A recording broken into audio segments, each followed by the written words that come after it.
Greetings, everyone, and welcome to the Big Easy Sports Talk podcast. My name is Nick Garisco, and I'm here with Jonathan Dixon, the Piano Man. In this episode, we're going to lay out the foundation for the 2019 fantasy football draft class. We're going to discuss who the experts have too high and too low in their initial rankings and whose ADPs I expect to climb by drafting time in August. Last week, we briefed the quarterbacks and running backs in last week's episode, and in this episode, we're going to tackle the wide receiver and tight end positions. Yeah, and guys, if you haven't already followed us, you can follow us at all the social medias. That's Facebook, YouTube, Twitter, Instagram, wherever you're used to going. All of them have the same handle. It's at Best Podcast NOLA. You can follow all of our stories, anything that we post on our website. It'll be all on social media. So, Nick, we did the quarterbacks and running backs last week. This week, we're shifting over to the wide receivers and tight ends. Let's kind of go and start with wide receivers first. So our first round, we're really looking at DeAndre Hopkins, and it looks like Davante Adams on the FantasyPros.com website in their rankings. How do you feel about these two guys going in the first round? There will not be a consensus, I believe, on which of those receivers actually goes as receiver one this year. DeAndre Hopkins is probably going to get the majority of the votes from the industry experts, I would say. But Davante Adams, you can make a really strong case for him. He had at least 16 PPR points in every single game last year, which I've been playing fantasy football for a long time, Piano Man, and I don't think I've ever seen weeks 1 through 16 excluding week 17, but I don't think I've ever seen weeks 1 through 16 a guy who had 16 PPR points in every single game. He had no duds last year, which is extremely, extremely impressive. And I know that, Jimmy Graham didn't have the season that everybody thought he was going to, and the receivers for the Packers, other than Adams, were just very young, and they just didn't seem like they knew the offense very well. So Aaron Rodgers kind of relied on Davante Adams last year. This year they have a new offensive coordinator, a new coach, Matt LaFleur, and he's bringing his offense into town. I expect them to spread the ball a little more, but the Rodgers to Adams connection has proven to be one of the most reliable connections in fantasy football. And then where do I even begin with DeAndre Hopkins? I mean, the guy's a total stud. He even played with injuries last year. He has been good pretty much every year he's been in the league. Nobody regrets drafting DeAndre Hopkins. It's kind of weird that it kind of seems like Piano Man, he's getting that Antonio Brown status where people are kind of getting tired of him and they're kind of getting bored of drafting him, and he always gets drafted in that mid to late first round. But every year in, year out for the last 3 or 4 years, he puts up great numbers. And he and Deshaun Watson obviously have a great connection. And DeAndre Hopkins, from a talent perspective, is the best wide receiver in the league, in my opinion. So these guys are going to go 1 and 2 overall. And there might be some receivers at the round 1 and 2 turn. But in terms of the mid-first round, I'm thinking like probably pick 6 to pick 9. You'll see DeAndre Hopkins and Davante Adams go off the board in your fantasy football leagues. Yeah, I mean, speaking about the round 1 to round 2 turn, just like you were talking about, more notable names like Julio Jones, Odell Beckham, Michael Thomas. These are the guys that more people are going to be looking for rather than just that DeAndre Hopkins and Adams just off of name recognition. Right. Do you think that's about right with them at that 1 to 2 turn? I do think that they have like sexier names, and I think that's a great point, because if you're playing in a league that isn't extremely competitive, I actually think there will be leagues where, especially local leagues, where Michael Thomas is actually drafted maybe ahead of Davante Adams or maybe even ahead of DeAndre Hopkins. Same for Julio Jones. I mean, he's been around the block for a long time. Everyone wants his touchdown numbers to be up, but he never seems to get to that 10 touchdown, that double-digit touchdown range. But he always puts up the yards, and he always gets a lot of catches, and he's getting the volume, he's getting the targets. And again, he's got a great quarterback in Matt Ryan. So Julio's as reliable as they come. He had injuries early in his career, but he's churned out some pretty healthy seasons in the last couple of years. I think Julio Jones and Michael Thomas are going to go probably at the end of round 1 in most PPR formats, and in standard formats, they might approach round 2.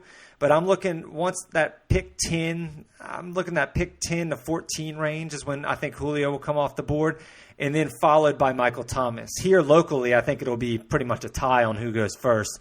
A lot of Saints fans will take Michael Thomas over Julio, especially because Julio is a Falcon, and Michael Thomas is younger, of course. But in national drafts and in terms of average draft position throughout the country, I do think Julio is going to have a little bit of higher of an ADP than Michael Thomas. I do think Odell Beckham's going to slide to the second round in most fantasy leagues.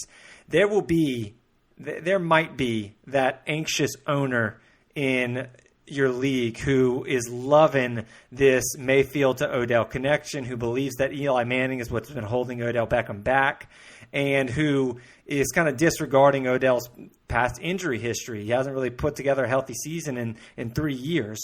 And there will be people who are all flash and who are really just believing in that connection, who might draft Odell Beckham at the end of round 1. But ultimately, I think his average draft position is going to be closer to about 16 overall. So I kind of view him as a middle round 2 pick. Yeah, and now getting into round 2, we have your obvious guys like Mike Evans, T.Y. Hilton, A.J. Green. But the surprising name that pops up for the first time in round 2 in a very long time is Antonio Brown. Both he and former teammate Juju Smith-Schuster are in this round. How do you feel about AB slipping to round number 2 for the first time in a long time? That's going to be a big debate, Piano Man, on who goes first out of the 2 Steelers, or I should say former Steeler and Antonio Brown. A lot of people, you can make a great argument for Antonio Brown, of course, because he is, in fact, a better receiver. He's probably the second or first best receiver in the NFL in terms of talent. But he's got a quarterback downgrade. I mean, he's going to Oakland. He's going with Derek Carr now, and we're not really sure how to judge that. Derek Carr's got an extremely strong arm, but he's obviously not going to have the volume that Big Ben gave Antonio Brown, and they might not have the chemistry yet. So having Antonio Brown there, and he's also getting older, even though he's produced year in and year out. But Juju Smith-Schuster, that new guy, everyone thinks that now Antonio Brown is gone and he's going to be the man in Pittsburgh, and he very well might be. So we'll see how he handles being a number 1 receiver. And I think these guys are going to go right around each other. Probably, if I had to guess, probably they'll have average draft positions around, I would say 17 overall, maybe 16 overall. I think that Juju Smith-Schuster is going to go ahead of Antonio Brown, believe it or not, in most fantasy drafts in August. I think more and more people are going to be nervous about Antonio Brown, but they have the Hard Knocks situation going there in Oakland, and that actually has been proven to drive up some people's draft stock as long as they show out and Hard Knocks there. So people might have a late swing to Antonio Brown, but I expect Juju Smith-Schuster to go after Odell Beckham to kind of be that second receiver taken in round 2 and probably the middle of the second round. And you mentioned it. Mike Evans, T.Y. Hilton, A.J. Green, these are all familiar faces right there, familiar names for this round 2, round 3 area. And I think they're all going to go toward the end of round 2. These are the types of guys who are reliable because they have steady roles. Mike Evans, you know he's going to get his. T.Y. Hilton has always been there as long as he's been healthy. A.J. Green, great receiver. Again, he had injury problems last year, but as long as he's healthy, he's going to be great. These are guys who have been around the block. They've done it. They've been consistent for multiple years, and these are the types of players that the guys who are the top 4 picks overall, who are drafting those running backs, your Ezekiel Elliott, your Christian McCaffreys, Alvin Kamara, and Saquon Barkley, the consensus top 4 overall picks. After they go, these are the teams who drafted them that are going to be looking for these types of receivers like Mike Evans and T.Y. Hilton, A.J. Green, maybe even Antonio Brown to fall to that late second round. And they're going to be happy to have them because, these are guys who have actually all been first-round picks in fantasy football before, but because receiver is kind of such a stacked position, now they are late second-rounders. But the cool thing about these guys is you know what you're getting with them, and you can't really say that about a guy like even Antonio Brown to where we don't really know what to expect with him in Oakland. Yeah, moving on to the third round, I think has so much value with Keenan Allen, Amari Cooper, Adam Thielen, and Stephon Diggs. I mean, if you can't get any of these first or second round guys, I mean, Keenan Allen could easily be a first round pick, if he plays a whole year, and so can Adam Thielen. How do you feel about these three guys after the first two rounds, going in round number 3? So you bring up that these guys could be late first-round picks, and you're right if they have their last season's, their better splits, if you can prorate them over to a full year. And what I mean by that is Keenan Allen, the way he finished last season after the bye week, he finished as receiver 2 from his bye week onward. So, I mean, receiver 2 overall. So, I mean, this guy, you're talking about a late first-round value right there if you can actually continue playing like that. Keenan Allen disappointed a lot of owners, or I shouldn't say owners, but a lot of drafters of Keenan Allen who picked him, and he had a really slow start for the season. But he really tore it up late, and a lot of people are going to be kind of sour on him because by the time he started tearing it up later in the season, a lot of these guys had slow starts to the year, and they really couldn't use him because they're already out of playoff contention when Keenan Allen finally stopped being a bust. And the opposite is true for Adam Thielen, right? Because he had such an amazing start to last year. He had 8 straight 100-yard receiving games to open the year that tied Calvin Johnson for an NFL record. And he was receiver number 2 through 8 weeks. So Thielen and Keenan Allen both had half-season stretches where they played like a dominant first-round pick. But they're here in the third round because Keenan Allen didn't start the season well. And, of course, he has Mike Williams to compete with targets with now, and he has Hunter Henry coming back. And Adam Thielen did not finish the season very well. And he also has to compete with Stephon Diggs, and Dalvin Cook's going to be healthy there. And there's also Kyle Rudolph, of course, not to mention the new offensive coordinator for the Minnesota Vikings. So interesting scenarios there. Amari Cooper is another guy who had a very slow start to the season. Obviously, he was on the Oakland Raiders. And once he became a Dallas Cowboy, I thought it was going to take him a couple of weeks to adjust. And he was very inconsistent, but he had some huge blow-up games against some weaker secondaries later in the year where he basically won your week for you. I call them week winners. And he had an amazing game against Philadelphia. He had an incredible 200-yard performance against the Washington Redskins later in the year. And Amari Cooper is somebody who finished as, if you just take his numbers from being a Dallas Cowboy and you prorate them to a full season, he would have finished as the 7th best receiver in fantasy football last year. So Amari Cooper, there's a lot of optimism now that he's had a full offseason under his belt to learn the Cowboys playbook. And, of course, every year it seems, at least for the last 2 years, we've had a debate between Adam Thielen or Stephon Diggs. Which is the better Vikings receiver to draft? I've always been in a Stephon Diggs camp there. I don't think there's been one year where I didn't have Diggs ahead of Thielen, but Thielen's proven me wrong time and time again. So Thielen had a great – I really thought I was a sucker after 8 weeks last year when Thielen was tearing up the league. So that's going to be another debate. I mean, they have very, very similar values, and I think they're both going to be late round 3 picks. So basically, you're not feeling Thielen? Yeah, I mean, it's tough. It's tough to say. I actually think round 3, if you're looking at, we're not getting into my board yet, but I actually think round 3 is more of a running back round this year. I think there's a lot of running backs, and we talked about it in the last podcast. We mentioned a bunch of guys that could go round 3 in terms of Marlon Mack, Leonard Fournette, Sony Michel if his knee is healthy, Devonta Freeman.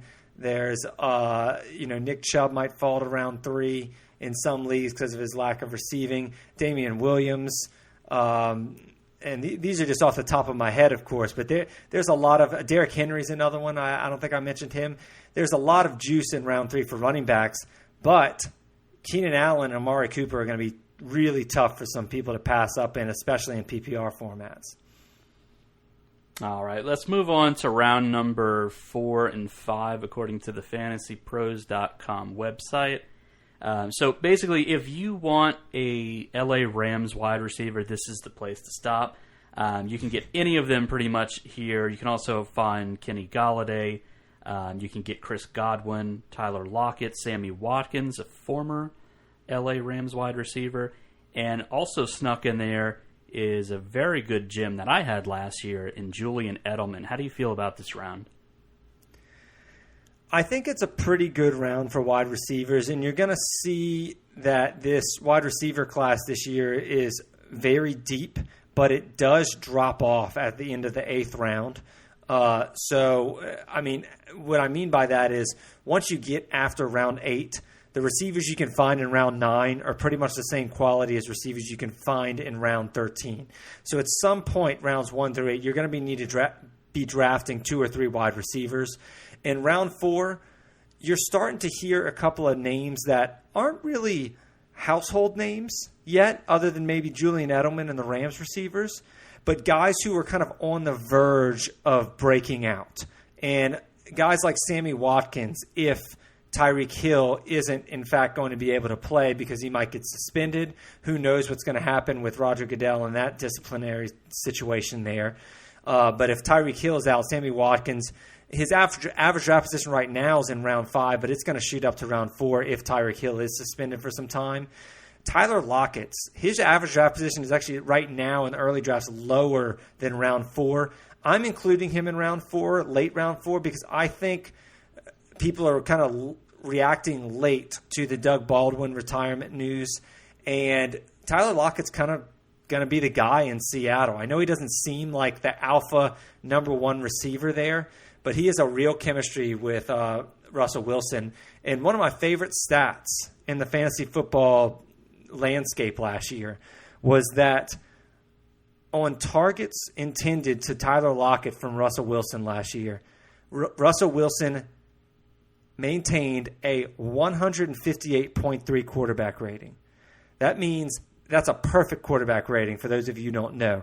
That means every single time, on average, that Russell Wilson targeted Tyler Lockett, and I think we're talking about, I think it was 90 to 100 targets that Tyler Lockett got, so pretty decent sample size.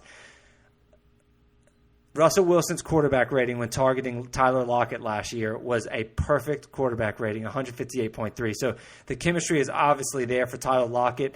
I don't think he's ever going to be a huge catch guy, but he's going to have these big games because he's a deep threat, and he's a great best ball pick for that reason. I think that Chris Godwin is expected to take over that Adam Humphries role in the slot for the Tampa Bay Buccaneers. They got Bruce Arians there, and he's kind of a pass-first coach, and he's going to air it out. He's already called Godwin a 100-catch guy and during the offseason. I don't know if he's going to hit 100 catches. I think that's pretty ambitious. But Godwin's always been a guy who is kind of flying under the radar because they had Adam Thielen, they have O.J. Howard, they have Mike Evans, but he has the talent to be a very good number 2 wide receiver.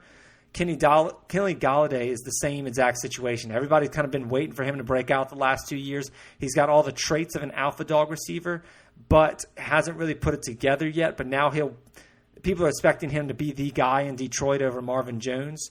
Julian Edelman is somebody you just mentioned. He just needs to stay healthy, man. I mean, he just really needs to stay healthy.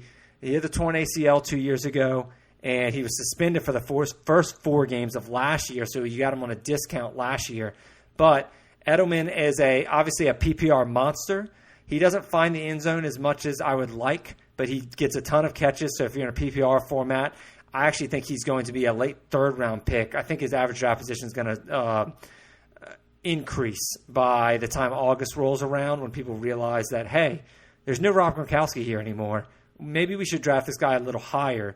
But again, when you're putting him in that Thielen and Diggs area in the late 3rd round, you have to assume that Edelman, he needs to stay healthy, basically, and then he'll more than exceed his late 3rd round draft position. And lastly, the Rams receivers. And honestly, it's a take your pick because Brandon Cooks, Robert Woods, they're going to go around the same time, kind of like the Thielen and Diggs debate there. That's going to be a debate this offseason among experts. People will like different receivers on the Rams. Cooper Kupp will probably fall a little below them just because he tore his ACL. But if he wasn't coming off the torn ACL, then I think he'd be picked right around these guys. And it's a trio of Rams receivers right around in round 4. So you'll be seeing Los Angeles Rams receiver at least probably 3 times. Probably at least twice in round 4, maybe 3 times in a span of 12 picks. Yeah, and so as we move on to the next round, these are the guys going between 6 and 7. Familiar faces like Alshon Jeffrey, Robbie Anderson, and also, younger guys like Mike Williams, Tyler Boyd, DJ Moore, and Calvin Ridley. How do you see these guys fitting into that 6 and 7 round? I like this tier because they have all shown promise. All of these receivers have shown promise, and they showed potential, and they could be great values in this draft. But again, we're waiting for breakout seasons this year. I'm going to exclude Alshon Jeffrey from this conversation just because you kind of know what you're getting with Jeffrey. You're getting a 900-yard, probably 8-touchdown receiver, and that's perfectly fine for round 6 or 7 around this area. But when we talk about DJ Moore and we talk about Robbie Anderson, we talk about Mike Williams, Tyler Boyd, and Calvin Ridley, they are all very young receivers who have all shown flashes of brilliance, right? Calvin Ridley had some incredible games last year, unfortunately, particularly against the Saints, who he tore up twice. Tyler Boyd filled in admirably when A.J. Green was out last year, and he was kind of balling even before A.J. Green got hurt, which I think should definitely be factored in to his evaluation here. Mike Williams, everyone's kind of waiting for him to take the next step now that Tyrell Williams is now an Oakland Raider. And Mike Williams is kind of the number 2 receiver behind Keenan Allen for a good quarterback in Phillip Rivers. The only issue with Mike Williams, and the only reason he's falling to maybe round 6-ish, is because of Hunter Henry. And the tight end there is coming back to Los Angeles. So we don't really know. They might kind of eat into each other's targets there, particularly in the red zone, which is a little bit concerning. DJ Moore, this is a tough evaluation because he passes the eye test, right? He's one of those guys who you watch him and you're like, wow, this guy is electrifying, especially when he has the ball. He's extremely fluid. He's not quite there as a route runner yet, but when this guy has the ball, he is honestly one of the best playmakers in the league already with the ball in his hands. It's just a matter of getting the ball into his hands, and can Cam Newton do that? There's going to be concerns about Cam Newton's shoulder. There's going to be concerns that DJ Moore was just very, very inconsistent last year. And there's also going to be concerns that Greg Olsen will be healthier and Christian McCaffrey eats into his targets, and so does Curtis Samuel. So DJ Moore, when you're drafting him, you're not basing on any past production because he doesn't have the production yet to be drafted in round 6. You're pretty much only basing this on your eye test and your potential there, and you're hoping he has a breakout year. Robbie Anderson, he finished last season really strong, which I really like in fantasy prospects. When Sam Darnold came back from his injury, weeks 14 through 17, Robbie Anderson was a top 10 wide receiver. But again, we're talking about the mouths to feed, the targets there. They got Le'Veon Bell, who's a target hog. They have Jamison Crowder in the slot now. They Quincy Enunwa is coming back from an injury. So now, instead of Robbie Anderson being the guy like he was last year, now he's got competition. But the cool thing about Robbie Anderson, of course, and I would say even similar to DJ Moore and Calvin Ridley, is that they don't need a bunch of catches to have a great fantasy day. I mean, these guys can get loose deep for a touchdown, and these guys can have, a 4 or 5 catch game and still have 90 yards and 2 touchdowns. Like, no problem. So these are all round 6 and 7 is when you're going to start seeing these young names here, and a lot of these guys are going to have a lot of hype surrounding them by the experts because a lot of people are going to be expecting them to make that next leap after a pretty promising rookie seasons, at least flashes there. Yeah, and our last set of guys are coming here for the 7th and 8th round. These are guys that are pretty much rounding out the end of your roster spots. I would say these guys would be your true flex players that you would put in, but also could be serviceable wide receivers too. So let's start with Marvin Jones. We have Corey Davis, Jarvis Landry, Christian Kirk, Sterling Shepard, Golden Tate, D.D. Westbrook, Will Fuller, Dante Pettis, and then Cortland Sutton. 3 guys that I see on this list, Jarvis Landry, who could be a PPR monster, Golden Tate, who's shown that he can be closer to a 1 to 2 wide receiver. And then Will Fuller, his touchdown to game played ratio with Deshaun Watson is out of the world, but he's also got to play. So talk to me about the last guys that are on this list between round 7 and 8. Right, Will Fuller, you just mentioned it. He's got great splits with Deshaun Watson. Whenever Watson and Fuller are healthy, Fuller produces like a low-end receiver 1. But unfortunately, Will Fuller has not strung together a healthy season yet. And he's dealt with not just one injury, but several injuries. And he's also coming off a torn ACL. So he's tough to trust. And that's kind of the gist of these rounds 7 to 8 receivers, right? I mean, they're all going to have their flaws because they're going in rounds 7 or 8 or possibly even later, but they all have potential too. They all have upside, but they need a couple of things to go right for them. You're going to see some familiar names like Marvin Jones and Sterling Shepard and Golden Tate, where they have the talent, but for now, for whatever reason, maybe they're not getting the good quarterback play that they used to, or they just they're not really focal points of their offense anymore. But there's also these receivers that haven't really I could say the same thing for Jarvis Landry not being the focal point anymore. Now Beckham's there. But you also have these receivers that really weren't big on the fantasy map yet, who have a potential to flash in year 2 or 3, like Dede Westbrook.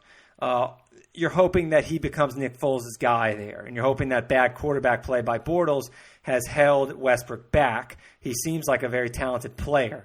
Cortland Sutton did not have a great rookie year. He dealt with drops. He didn't seem like he had the ability to separate from defenders, but he also had some pretty spectacular catches. I mean, he was very inconsistent, but again, a new quarterback there in Joe Flacco, so you're hoping that connection kind of they develop a rapport there while Emmanuel Sanders is kind of sidelined with his injury that he's dealing with. So Dante Pettis is the same situation where he didn't really do much last year, but he kind of came on strong at the end, especially when Nick Mullins was playing quarterback. But unfortunately, Nick Mullins isn't his quarterback anymore.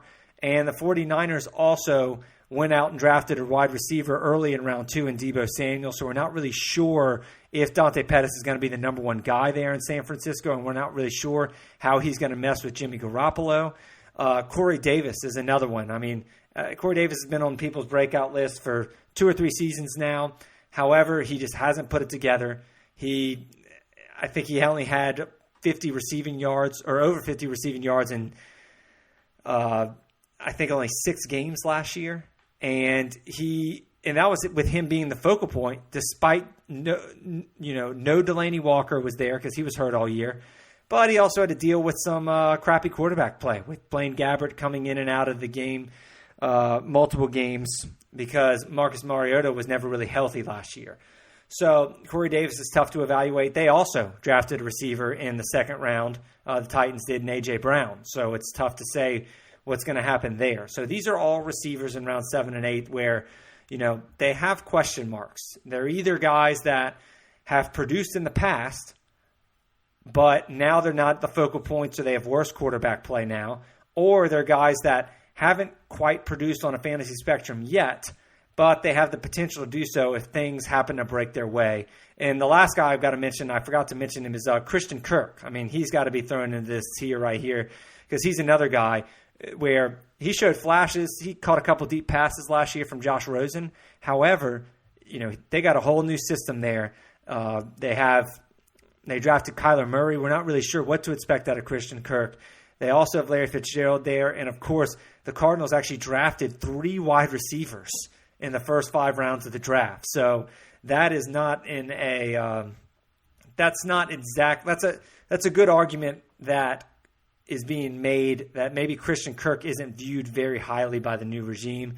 However, he's got a lot of potential in terms of raw talent. So you can kind of go both. You can kind of make the argument on both sides there, which you can on pretty much every fantasy player, but especially these guys in round 7 or 8.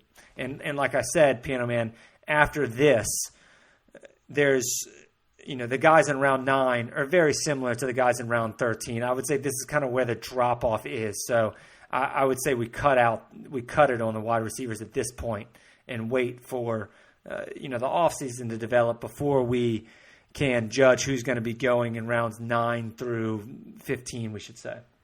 Yeah, and just to recap, like we did on the previous show with the wide receivers with the quarterbacks and running backs, what we did is we kind of talked about who was too high on this list and who was too low. So let's talk about the wide receivers. Who do you think is too high on this list and who's too low? I think that I already mentioned one of them, and I think that Antonio Brown is going too high. Right now, his average draft position is around 16 overall.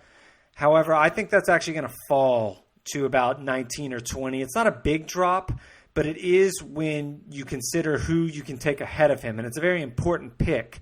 Antonio Brown is there's just a lot of risk there. I know he's a great receiver. I think he's, like I said before, I think he's one of the 2 best receivers in the NFL in terms of sheer talent, even at his age, which, he's on the wrong side of 30 at this point. But it's very tough to trust Derek Carr and the whole Raiders, for example. So to me, I almost want to put, Mike Evans, T.Y. Hilton, A.J. Green even ahead of Antonio Brown, just because they have certain factors of reliability there. I think more people are going to be on board with that opinion, and I think Antonio Brown's going to drop to the late second round instead of that early to mid-2 round. Jarvis Landry is another guy. He's a very, very popular name because he's kind of been a sleeper in years past. He's kind of been undervalued in fantasy football and probably overvalued in real life. I think people, in other words, I think fans kind of overrate how good Jarvis Landry actually is in real life. I don't think he's that great. But I think fantasy football, people have underestimated how valuable Jarvis Landry has been because, like you said, he doesn't have to score touchdowns. This guy's been racking up catches for like the last 3 years. So, but now we have Odell Beckham in here. And also, Jarvis Landry wasn't that good last year. He just really wasn't. He had a down year, and it's one of the rare times where even though he upgraded his quarterback from Ryan Tannehill to Baker Mayfield, it seemed like the Dolphins used him more and used him in a different way that was more that made him more of a proponent of getting easy fantasy points with very easy yak catches, where catches close to the line of scrimmage that he was able to make and just rack up easy PPR points. And we didn't really see that as much in Cleveland last year with Baker Mayfield, who kind of showed more of a propensity for throwing it deep. So Jarvis Landry, guys, I think is going to be overvalued. He's going to go probably right around this area where, around 6. I would put him closer to around 7 and 8. The last one is the Giants receivers. These guys are popping out on the page to me. I keep looking at rankings where the Giants receivers are ranked not really high, of course, but Sterling Shepard and Golden Tate are notable names. People know them, and they're hoping that they get the Giants' number 1 receiver when they draft them. But I just don't know how valuable the Giants' number 1 receiver is going to be. So even if you're right, you guess right that Sterling Shepard's going to be the guy in New York or Golden Tate's going to be the guy, which they might not be. Neither of them might be the guy. They might just eat targets away from each other along with Evan Ingram, and they might just kind of just be both solid but not great receivers. I think that's what you're probably going to get for him. But even if you do pick one that is the guy in New York, you're dealing with Eli Manning at quarterback, who's regressed over the years, of course, and you're also dealing with a potential quarterback change midseason. They might throw Daniel Jones in there. So I'd be weary of how high people rank these New York Giants receivers. I just don't think there's a lot of upside with them. Yeah, and I mean that makes great sense with that. So we're finished here with our list for the wide receivers. Our second position is the tight end position. So this is definitely a shorter list, and definitely for the tiers. I mean, if we're looking at our tight end list and saying who's the must draft guys early on, who are the tier 1 guys, we're looking at Travis Kelce, obviously as the number 1 tight end. We're looking at Kittle as being the second pick, and then Zach Ertz. With Gronk gone, it's only really these three guys and everyone else. FantasyPros.com has Kelsey going round 2, Kittle going around the end of round 2, possibly round 3, and then Zach Ertz is going around 3. Does that make sense for each of these guys? Last year, it does make sense, but I would say last year, it's important for tight ends to keep in mind what happened in 2018. Recall that last year, if you had one of those three tight ends, Travis Kelce, George Kittle, or Zach Ertz, you had a massive advantage. These were three of the most valuable players in fantasy football last year, and a lot of casual fans don't realize that. But when you look at championship teams and you look at even playoff teams and you look at the disparity between these three tight ends and who was ranked as tight end 4 and how much more valuable it was to have one of these three guys in fantasy football last year, it was huge. And people really aren't grasping that. But hey, that was last year. And there was no middle class for tight ends last year for whatever reason. It was just these top three guys, and then there was a massive drop-off. There was barely a middle class at all, and because of injuries to guys like Delaney Walker and Evan Ingram got hurt, and Hunter Henry got hurt, O.J. Howard got hurt. All of these injuries caused there to be no middle class, and then there was all just late guys. I mean, you had Ebron, who had a pretty good season. Eric Ebron did. But other than that, it was just a bunch of late guys like Austin Hooper, Vance McDonald, all putting up like the same kind of numbers, David Njoku, Trey Burton, those type of players who were all putting up the same type of numbers. So it was the haves and haves not. You either had George Kittle, you had Travis Kelce, you had Zach Ertz, and maybe you got lucky on Eric Ebron. I know I did not. But or you had no tight end. You were streaming tight ends. So now that's why we're seeing Travis Kelce going as high as round 2, because he was that valuable. The other reason we're seeing it is because, again, Tyreek Hill's really questionable for the start of the season whether he's going to get suspended or not. And if Tyreek Hill's not playing and Travis Kelce's Mahomes' go-to target, that's going to be huge. It is noteworthy he had off-season surgery on his ankle. But I do expect Kelce to fully be probably a mid-round 2 pick. I think George Kittle will be right around the turn of rounds 2 and 3 player. I see a common – I've already been looking at mock drafts and expert mock drafts, and a common start for guys who start with one of those top 4 picks where they get Kamara, McCaffrey, Barkley, or excuse me, I'm blanking on the name here. Who am I missing here? Oh, Ezekiel Elliott, of course. So they get one of those top 4 picks, and then I'm seeing them draft a receiver at that second round turn when you're getting like a Mike Evans, T.Y. Hilton, A.J. Green, and then they're taking George Kittle and Zach Ertz at that third round pick. I think Kittle is going to be drafted ahead of Zach Ertz by August, just because I think people are going to start realizing that Zach Ertz has a lot of competition for targets now. First of all, Dallas Goedert is kind of an emerging player who's their backup tight end in Philly, and they're going to try to get him more playing time there. And also, you have Alshon Jeffrey. You have Nelson Aguilar. They drafted J.J. Arcega-Whiteside, and they also brought in Deshaun Jackson. So there's more targets there for Carson Wentz. And I think George Kittle being the guy in San Francisco, and I think that'll cause him being drafted ahead of Zach Ertz. I see Zach Ertz as more of a round 3 guy, and Kittle as more of a late round 2 pick. And that's how I think it's going to play out in August. And I actually completely agree with your analysis about how important it is to get one of these guys. In our season, in my commission league last year, we had somebody who just joined the league, one of the wife of one of the other players in the league, and she happened to draft not just George Kittle, but Zach Ertz too as well.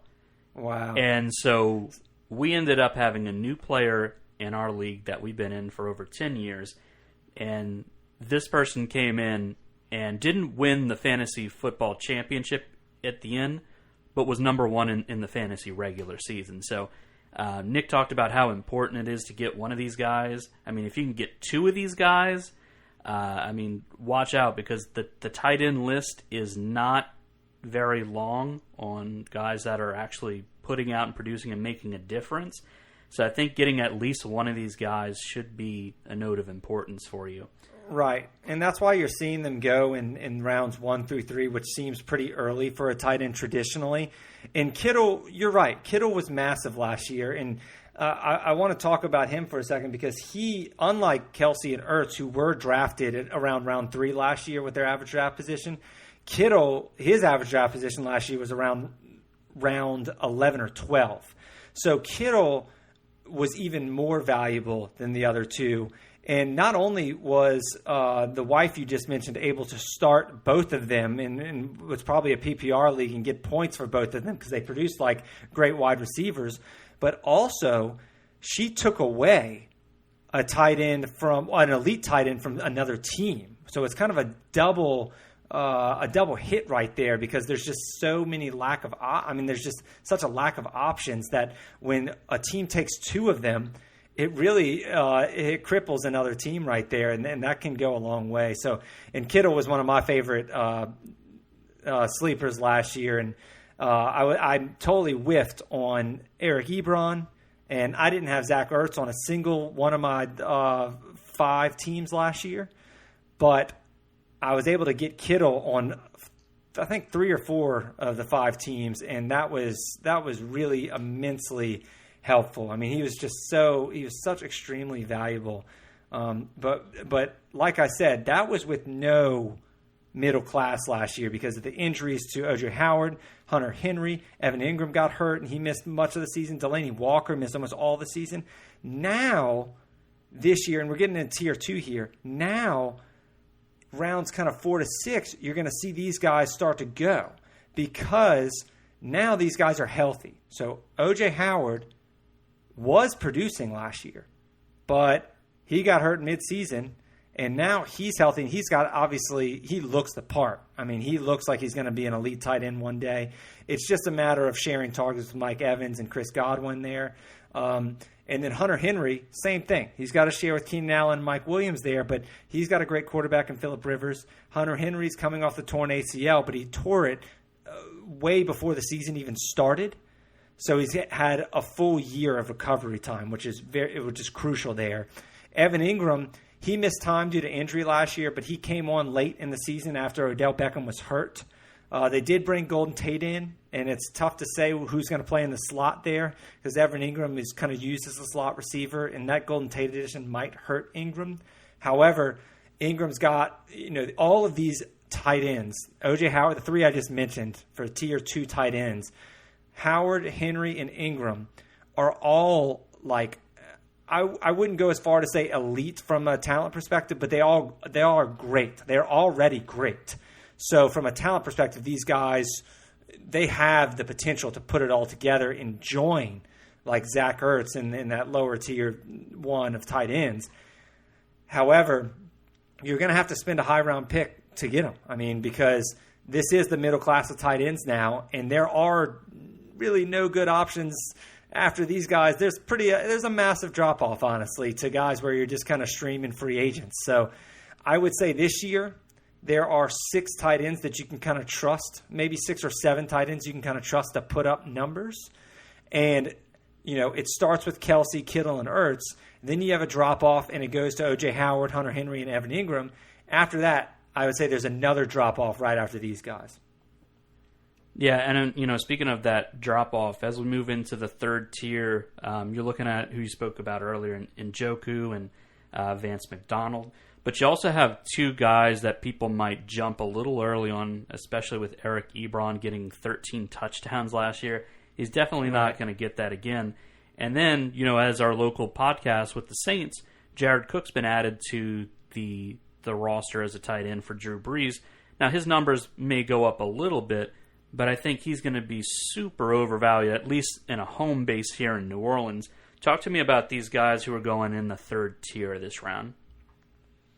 Well, you hit it on an interesting point there, because when you are in a local league and you're competing against primarily New Orleans Saints fans or wherever you are, and you're competing at your local fans, it does drive the average draft position of the home targets higher than they would normally go. So whereas Jared Cook he's probably going to end up as tight end 7 in most experts' rankings, but whereas there's probably a pretty substantial steep drop-off after Evan Ingram, Henry, and Howard, depending on who you like out of those guys, whoever's last out of those guys, there's going to be I would say at least a 2-round drop-off maybe until Jared Cook in most drafts. However, in our drafts and in any drafts that are here locally, you might see Jared Cook drafted right after those guys because people might think that the drop-off is right after Cook because he's going to get hype here in New Orleans, just like Coby Fleener got hype here in New Orleans. And obviously, I expect him to be better than Coby Fleener because he was a total bust. And Jared Cook's a better football player than Coby Fleener was. And Drew Brees has always liked his tight ends. However, I do think the drop-off after Ingram, Henry, and Howard's probably pretty real. And I do think there should be probably a round before people will start reaching on Jared Cook. You mentioned Eric Ebron as he scored 13 touchdowns last year. I totally whiffed on him. I did not see that coming at all. He might have even been on my do not draft list. I'm not really sure, but I know he wasn't on any of my teams. But then he came out and he totally proved me wrong. But this year, I'm doubling down on my stance here. Eric Ebron, if there's anyone in fantasy football that screams what the definition of regression is, it's Eric Ebron. I think that, first of all, he scored touchdowns at an unsustainable rate last year, so he's going to regress naturally from that standpoint. But when you add Devin Funchess, who's a red zone target, when you draft Paris Campbell in the second round like the Colts did, wide receiver out of Ohio State, when you have when the Colts became more of a run-based offense last year, I wouldn't say run-based, but when Marlon Mack came on late in the season and they started riding him a little, and then, of course, you have Jack Doyle, and that's the biggest issue right there, is Jack Doyle, the Colts' second tight end. He missed probably about 10 games last year, and when he played, he split snaps with Eric Ebron. In fact, he played more snaps than Eric Ebron when both of them played. And Eric Ebron's splits with and without Doyle playing are substantial. There's a drastic split there. Eric Ebron was much worse when Jack Doyle was on the field, and now Doyle is going to be there. Doyle himself is going to be drafted probably around this range like Njoku and Vance McDonald, but it's just tough to trust a backup. I wouldn't say backup tight end, but I think that Doyle and Ebron should go around the same time, but they will not. Ebron is going to be way overdrafted, in my opinion. He's probably going to be the 7th or 8th tight end off the board in probably rounds 7 or 8, I would say. But to me, I don't see Ebron being on any of my teams. David Njoku and Vance McDonald are kind of those guys who have the talent to jump into that mid-tier. Vance McDonald is going to be a popular sleeper this year because Antonio Brown is gone from Pittsburgh, so they need somebody. The Steelers need somebody to step up outside of Juju Smith-Schuster and take the coverage off him. And McDonald could be that guy, even though I really liked him last year, to be honest, and he was on a lot of my teams as a backup tight end. But other than 1 or 2 great games, he really didn't do much last year. So we'll see what happens for McDonald. He also has quite the injury history, so you're taking a risk there if he's your starter. David Njoku, he's another guy who got a lot of hype last year, and he's got the talent. He's a late first-round pick in the actual NFL draft. But Odell Beckham, I'm sure, is going to be a target hog. Jarvis Landry is also going to command receptions from Baker Mayfield, so it's tough to see where David Njoku fits in. I think that's why these guys, even though they have the talent to be tight ends, the main trend that you're seeing here with these tight ends 7 through 10 in probably round 7 through 10 is that these are all talented guys. Like Jared Cook is a talented player. Ebron has the potential, the touchdown potential that we've seen. Njoku could break out. McDonald could break out. They're all talented. The problem is that there's just a lot of mouths to feed on their offense, and they're not go-to guys. They're not go-to options for their teams like you're seeing in the tight ends above them. So, I mean, I will say this. This is probably around 7 through 10, and I've only mentioned 10 tight ends, Piano Man. So you're sensing a problem here already, I'm sure. And if you're a keen audience member listening, you've probably already sensed what I'm about to say here, and that is hey, there's usually 12 teams in my league. If you've only mentioned 10 guys and, after this is a crapshoot, don't I need to draft a tight end early? The answer to that is probably, yeah. I would say probably before round 8. If you want to get one of these tight ends we mentioned, you probably need to draft them before round 8 or 9. But if you don't, I think the strategy is to wait on tight end. And the reason is because the guys that I'm about to list, Austin Hooper, Delaney Walker, Trey Burton, Jack Doyle, Greg Olsen, Jordan Reed, Kyle Rudolph, Jimmy Graham, all these guys are, it's a crapshoot. You don't really know. Some guys will have sleepers out of these guys, I'm sure, but you can pick them in round 9 if you want. But it's kind of like the receivers. You can also wait until probably around round 14 and maybe get the last remainder of these guys. And, you never know. Jordan Reed may finally stay healthy this year. Jimmy Graham might have a bounce back year, even though he's old. Greg Olsen might stay healthy this year. Jack Doyle might do what he did 2 years ago when he was relevant in fantasy football. Trey Burton has another year to learn the offense. Delaney Walker might not get hurt again, and he's always been pretty good fantasy tight end. If you knew he was going to be healthy, he'd be drafted right in that Jared Cook and Eric Ebron range. So, and then Austin Hooper, you know what you're getting with him. You're getting one game, you're getting probably about 3 games a year where he scores a touchdown or two and kind of 5 catches for 39 yards in every other game. So that's kind of what you're getting out of these guys, just really inconsistent, and you're just kind of banking on the occasional touchdown in any given week. But, yeah, it's another thin crop for tight end this year, Piano Man. But I will say this.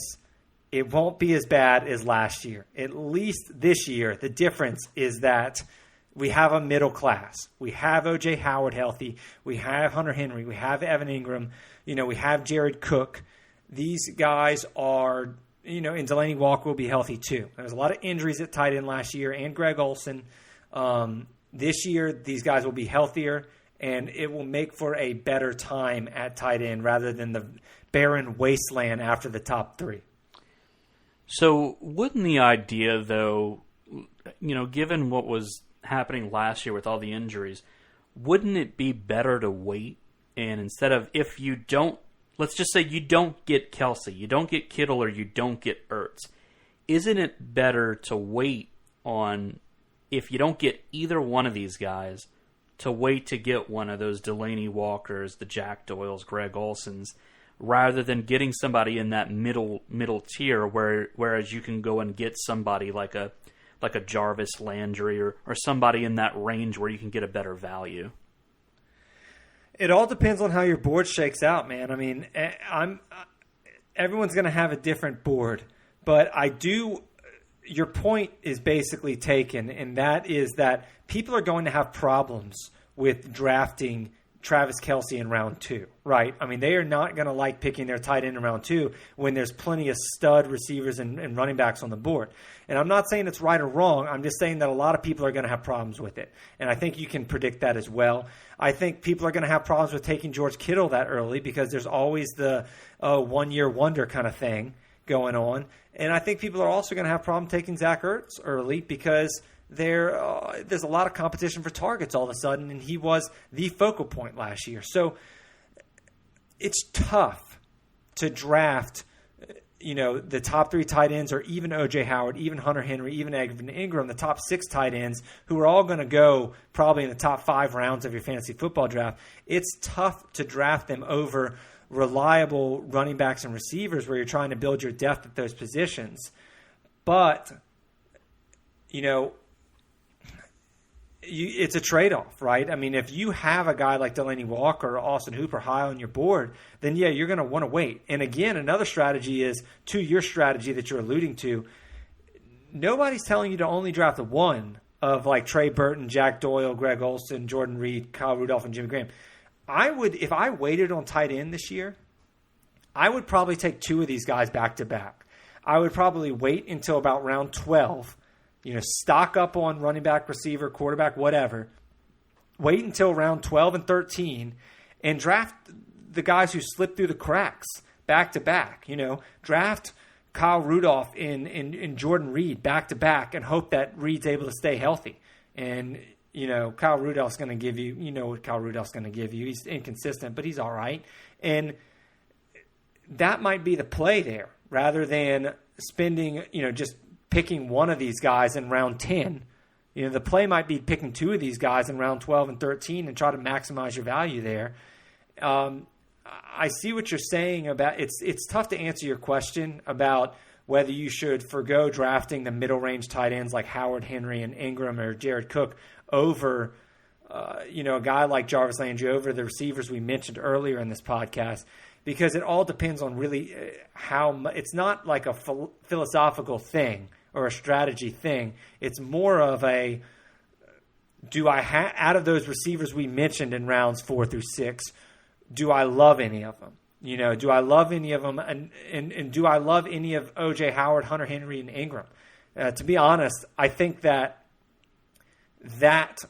argument right there, the Howard versus Henry versus Ingram, is going to be probably the most fought over tight end debate in the fantasy football industry among the experts. I think that will be the most disparity that you see. Because I think experts are going to have plenty of different opinions on who's tight end through 4 out of O.J. Howard, Henry, and Ingram, and who's tight end 5 and 6. What order do you put these guys in? And to be honest, I've game logged already, and I still don't know what order I have these guys in. So it's really tough to kind of peg down which one I like the most, because you can make great arguments for all of them. However, if you don't love any of those 3 guys, then yes, the strategy is probably to take a wide receiver in rounds 4 through 6, stock up on that position, or running back, of course, and wait on tight ends. But the answer to your question, the answer to pretty much any strategy question about when to wait and what to do at certain position, all depends on your board every year. And I don't like setting a set strategy going into drafts. You can make the argument for either way of taking a tight end early, middle, or late. But ultimately, it really comes down to who you love on your board and comparing it to your opportunity costs. Who are you giving up to take that tight end in the middle rounds or the early rounds?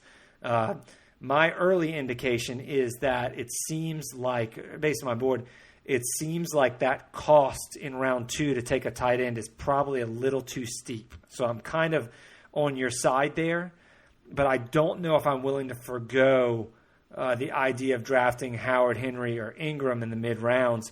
Preferably, I'd like for them to fall past round 4, but I just don't know, even round 5, honestly. Right now, they're going around round 6, but I don't see that happening by August. I think these guys are going to increase in the rankings by August. I think these are going to be round 4 and 5 picks, not round 6. But right now, if it was a draft and any of these 3 guys were open around 6, I would probably take them based on my board. But it's tougher when you're dealing with rounds 4 and 5, because that's really, you can get some really good players in rounds 4 and 5. So, yeah, and that wraps it up. We have our wide receivers and tight ends. I think we went over some good information, especially the importance of those tight ends. So, guys, if you're listening to this podcast or the previous one, I'm going over the Fantasy Pros rankings. This summer, we're also going to be doing individual podcasts on each division.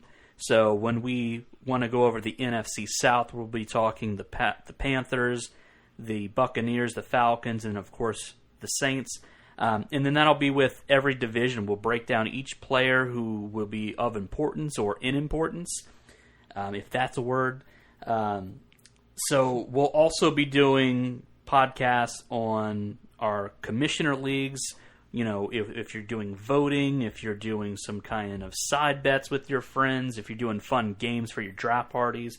And also, we do a yearly best ball tournament, and we're going to give you more details about that as that comes out. So stay tuned about that. And lastly, at the end of the summer, Nick will publish his annual fantasy football best guide that he does every summer, but we'll give you little tidbits of it as we go along each month. Yeah, I'm looking forward to all of that. And hey, thank you all so much for listening to this fantasy football preview. Piano Man and I, like you said, have plenty more fantasy football content coming throughout the summer, so stay tuned for all of that. Make sure you become one of our best friends by subscribing to this podcast and giving us a great rating on iTunes. Hey, you can follow us on all social media at Best Podcast NOLA. We're going to be back next week. And stay tuned to our local podcast. We're going to be talking all things Anthony Davis with Michael Pellichet. That's going to be our next podcast. Tell all your friends, hoot at, and take flight.